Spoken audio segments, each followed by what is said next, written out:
Do you suppose this is how conductors feel when they step on the podium? Like this amount of like energy, like, Yeah, I'm like, so great!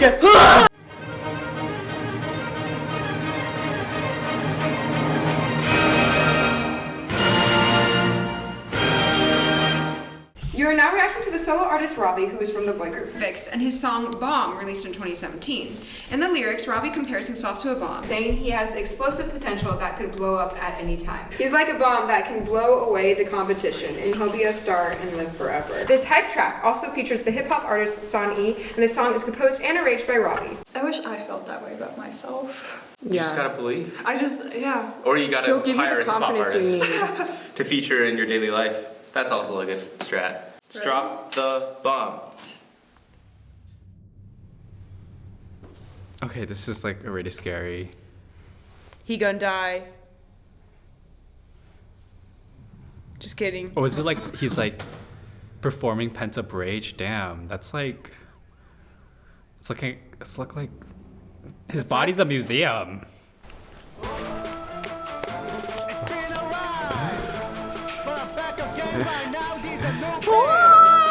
Okay, yeah, this is exactly what I expected from like the other VIXX songs that I've seen. Oh my god!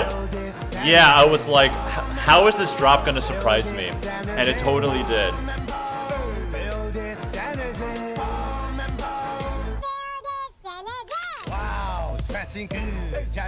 Oh wow.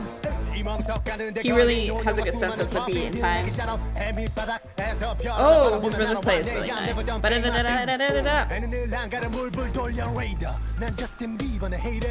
We name drop Justin Bieber. I heard Justin Bieber. Yeah. Okay. It's a reference. It seems like it's just staying on this one minor chord and just playing on, going up, 5, 6, 5, 5, 6, 5. It's good flows. And I like the flat 2 emphasis. Oh my god. That major kills me. Okay, he has bars. I don't know what he's saying, but it feels nice. Like you can't deny that he can rap. Like Now this is like ramping up to a drop. Oh, this is like club music. this is like on to the next. Each section. All right. Oh, extra beats! Let me stop there and then go.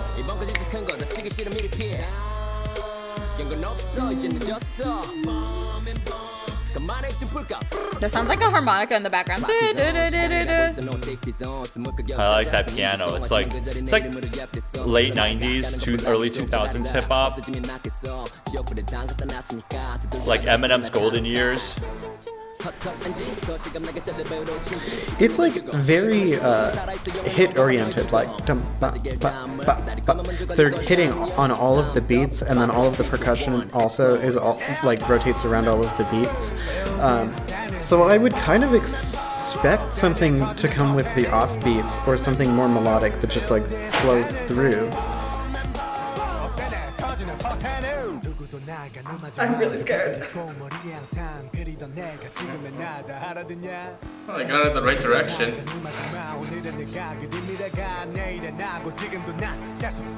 Girl, are they holding those bows right? Why is he conducting his underwear? Passion's what matters. Technique is able to make the music. If you have bad technique and you sound good. Oh yeah, that's what every conductor does. Is like mime playing a string. Yeah. Everybody go like this. Do this. It's pretty bad. Wait, he's going up on the one. One, Do you 2, suppose 3, this is 4, how- 1, 2. Do you suppose this is how conductors feel when they step on the podium? Like this amount of like energy, like Yeah, I'm like, so everybody great. get a belt on you, probably. Okay, he finally got it right. Excellent. I mean, he clearly knows how to conduct, but you know, it's a music video. He's gonna go crazy. I want to go to one of those rooms where you break shit, and I A want riot room. Yeah, Yes. I want to destroy something to this. This is song. like the perfect music for that. It gets my It's just like blood pumping. It makes sense that he'd be portrayed as a conductor, because like conductors really do be acting like that. I don't know. I think like 10 string players is considered a chamber group, so technically they don't need a conductor. But hey, it was fun.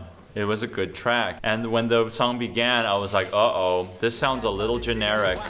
I've heard songs like this before. But then right from the drop where it turns major, the song is full of surprises. Very well, just a lot of energy. And a lot of the energy comes through variation. Lots of variation throughout. Good flows, good roasts. I saw some of the lyrics. And yeah, that rap feature in the middle was cool too, because the song broke and gave him 2 extra beats before starting his verse, which is excellent. Is it different meter or just? So it was like 1, 2, 3, 4. Let's pause, and then da da da da da.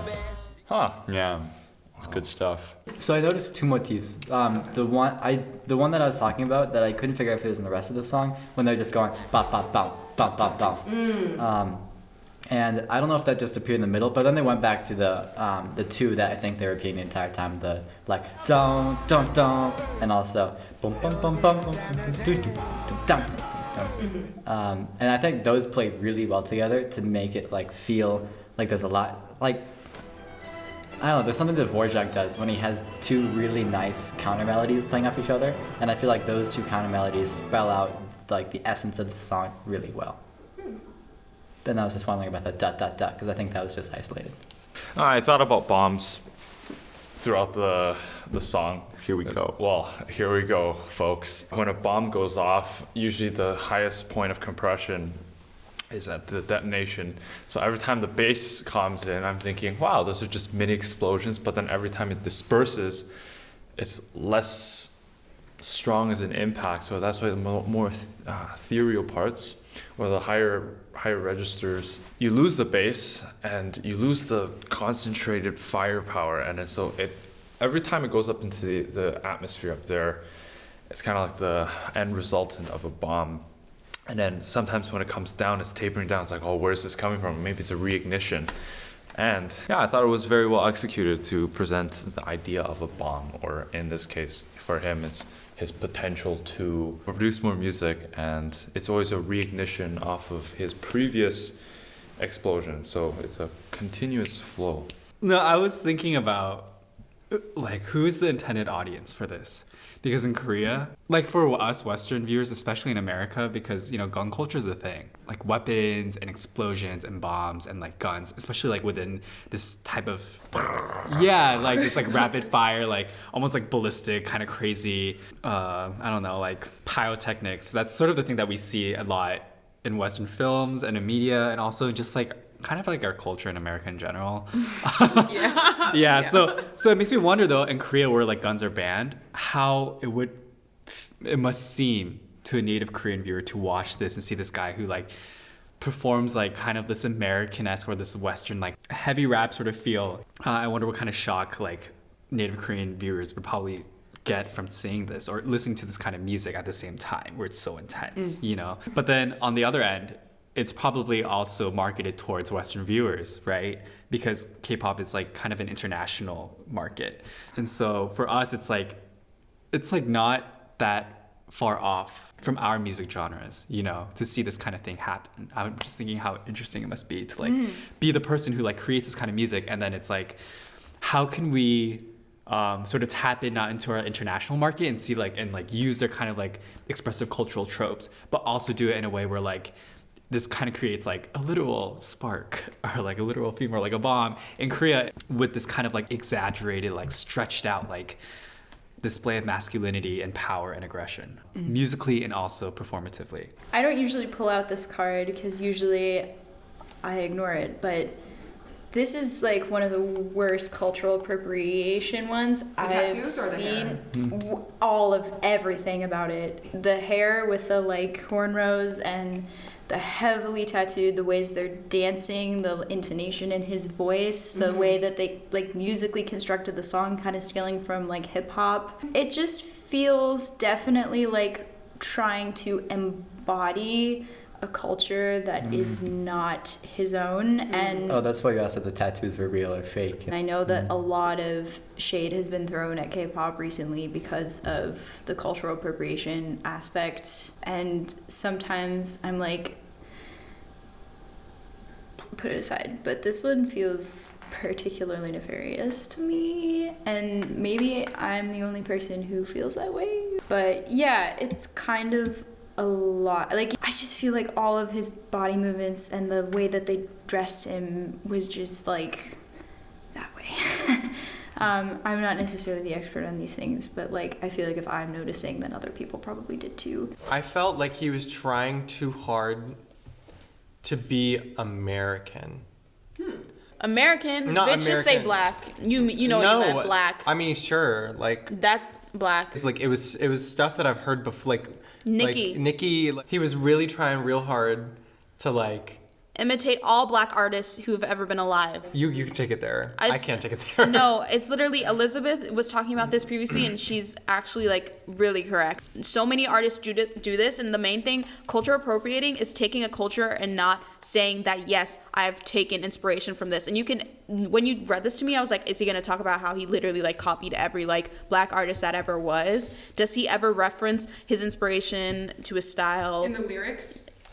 I mean, he referenced Bieber. No, has he ever like talked about what influenced his music, like this song at all, or does he just talk about what it's about? I mean, my main But it's offense. style, like. But it's okay to do a style, but it's like my main offense is like.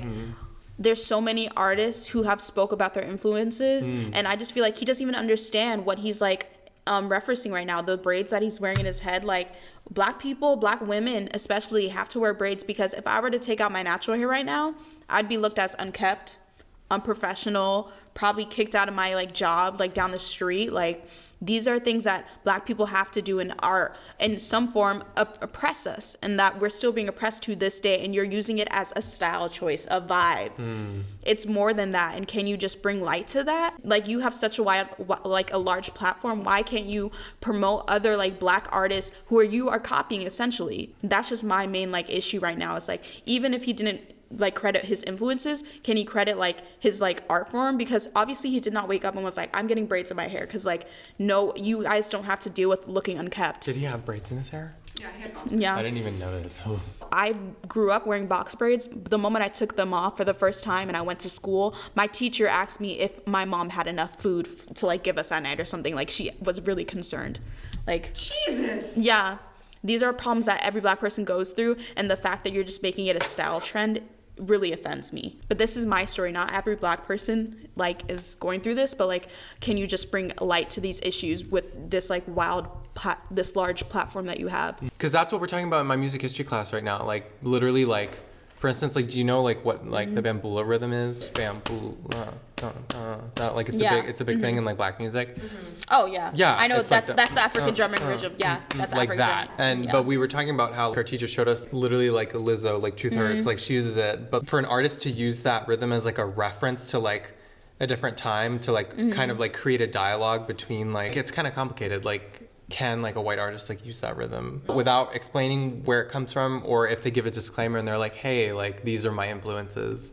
Like, it's kind of complicated. Yeah, and there comes the question of like, are they even aware of where they're taking this from? Yeah. So can you call them appropriating if they're just like aren't aware and they're just like, oh, it just sounded good? And that's where it's just like, you can't give hate for somebody who just like isn't aware of what they're doing. Because it's like, art is supposed to be a dialogue. Like, it like, we're all standing on the shoulders of the people that came before us. Like, when you reference something from the past, you're like creating a dialogue. You're making a statement. You're like, I know what this is, or maybe you don't. You know, it's kind of like, yeah, it's weird. So I think the whole thing we should take from is just like research. Yeah, what we're doing. just know what you're doing. And if you want to reference like flamenco rhythms in your music, or if you want to like, you can't be like Wikipedia. Ignorant, You can't be like Wikipedia deep. Yeah. You need to like be sure that you're like giving like some sort of semi-accurate representation. But then it's art, so it's like, does it have to be accurate? Can it just sound cool? Like, does it have to be completely and culturally that's another right? thing. I feel like no culture would want to say, don't use our rhythm, don't ever use it, because when you're using the rhythm, you're bringing it back to life. Yeah, exactly. You're somehow it's still it's real fucking complicated.